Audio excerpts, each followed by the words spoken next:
আসসালামু আলাইকুম। আমি ডক্টর মনিমা সুমাহা কথা বলছি আল মাজিদ ক্লিনিক থেকে। আজ আমরা কথা বলবো প্রবাসীদের মানসিক চাপ বা টেনশন নিয়ে।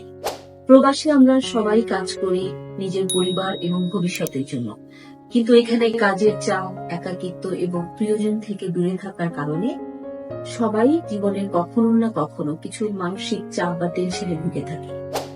কি করে আমরা সেসব চাপ থেকে মুক্ত থাকতে পারি কিংবা কম করতে পারি সেই চাপকে, আজ আমরা সেসব নিয়েই কথা বলব। প্রথম টিপস, প্রতিদিন অন্তত নিজের জন্য 30 মিনিট সময় ব্যয় করুন।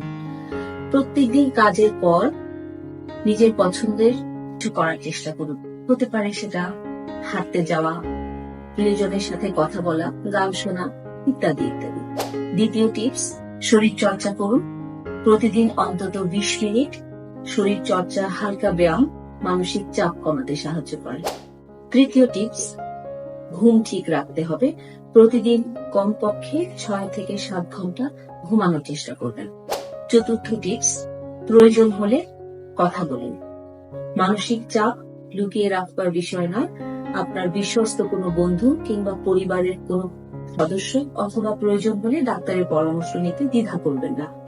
এবং সবশেষ এবং অত্যন্ত প্রয়োজনীয় টিপস, প্রতিদিন অবশ্যই সৃষ্টিকর্তাকে স্মরণ করবেন।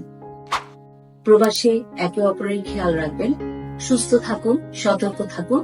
আপনাদের যে কোনো প্রয়োজনে, যে কোনো সমস্যা আমাদের সাথে যোগাযোগ করুন। ধন্যবাদ।